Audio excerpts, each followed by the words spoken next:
There seems to be fresh trouble within UDA.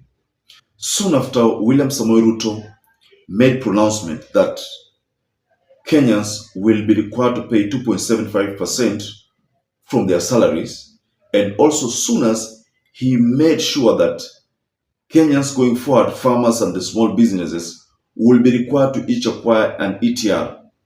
Things seems to be taking a different direction because it's alleged that Wamuchomba has again promised to say no to everything regarding what William Ruto has said. So before we get further on that analysis, allow me to welcome you to this channel. And if you're a first-time viewer, please subscribe to this channel. Or if you're a regular viewer who don't subscribe, please also subscribe to this channel and give this video a like. There is a common saying that it is very easy to say yes, but the true art of leadership is to say no. That is what Tony Blair previously said. The politicians in UDA have always had a tendency of saying yes to everything they are told without thinking of the repercussions. Like for instance, the issue of the housing levy. It was initially a housing fund, and then it was transformed to a housing levy, and politicians in UDA overwhelmingly voted to support it. And then thereafter, they found that they were becoming unpopular on their within their constituents, and they had to convene a meeting with William Ruto at the State House and tell William Ruto that all is not well, that watu wanawalalamikia. And then what did William Ruto tell them? He told them that it's not time for looking for votes, it's time for working.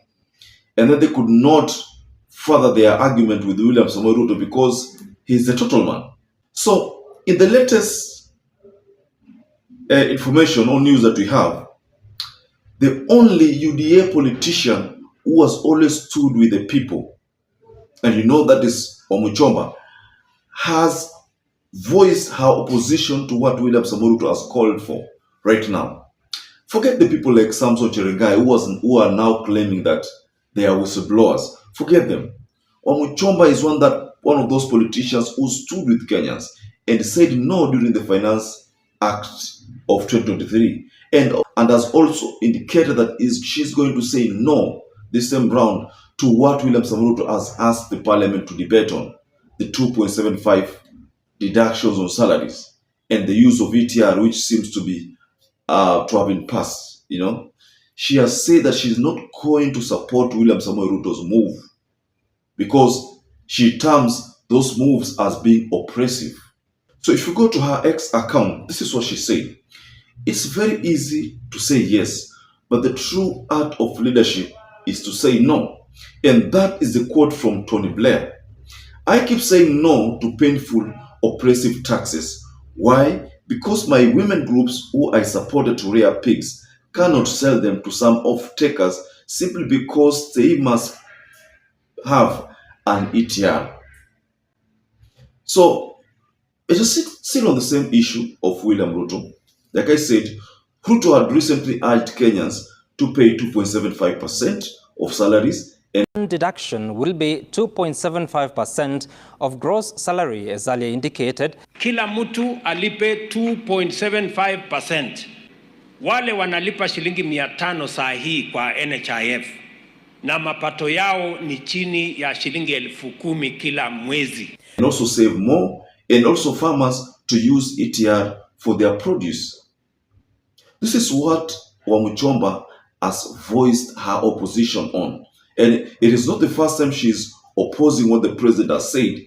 This is like the 10th time. But she's saying that she will always oppose as long as the measures or the policies which are being introduced are oppressive to the common mwananchi. So that's why unapata kwamba Wamuchomba ameamua this time round not business as usual. Just like what we experienced during the housing fund. She's not afraid to lose her position within Githunguri, being the member of parliament there. She's not afraid to lose that position. Remember, the former member of parliament there is who William Samoei Ruto is fronting. because there's a time there was a function to be held there. So the person who was supposed to do this coordination was supposed to be Wamuchomba. But because William Samoei Ruto realized that Wamuchomba did not want to toe the line, he decided to use her opponent, the person whom she beat in 2022 general election. And from what I could see from that move, it's as if they were trying to position the former member of parliament for a takeover in 2027, which is not going to be easy because Wamuchomba has already solidified her position within Githunguri constituency, and the people there respect her. And they say that Wamuchomba did not act because of her own, because alitaka hivyo. It's because them themselves are the ones who sent her to make that pronouncement that hawataki Finance Act. And this time round, hawataki this ETR, hawataki this 2.7%, 5% deduction, because, if that is to be done, according to what she says, is that the government will know how much the farmers produce there. And if they know how much they produce, they will be able to tell how much will be deducted from the health fund, because the deduction is going to be on your income on the health fund. Secondly, they will be forced to now look for more money and food for, or rather buy ETR. That's another expense. And then ile ushuru kidogo ambao ushuru utakuwa unachukuliwa kwao itapunguza ile income yao kidogo, because they were supported by the MP. So I think this message is pretty clear.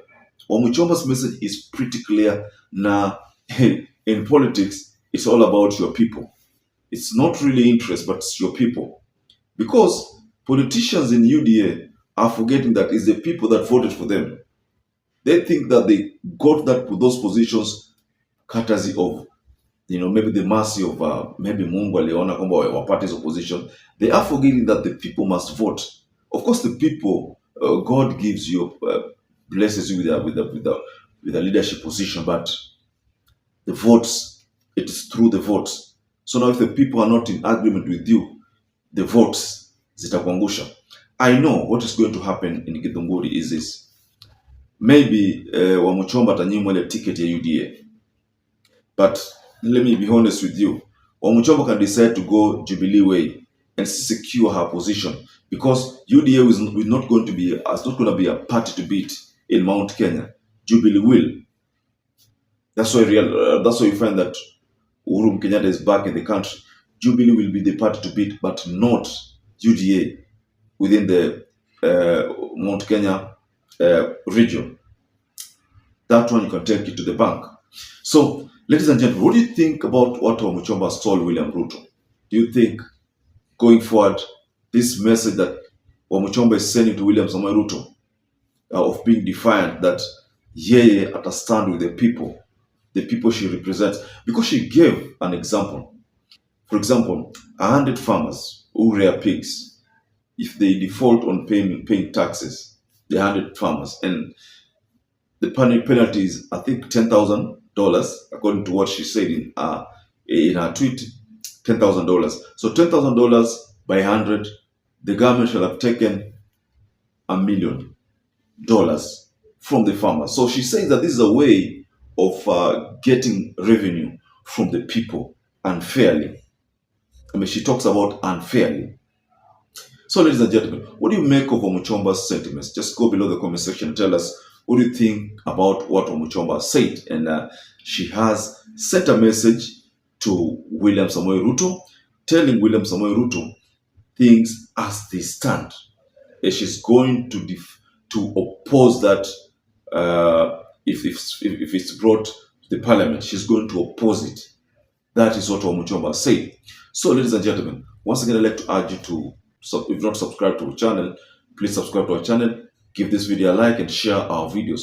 And to those who supported us, I want to say here that I'm forever grateful for that support, because without you, this channel cannot grow. So until we catch up again, stay safe and stay blessed.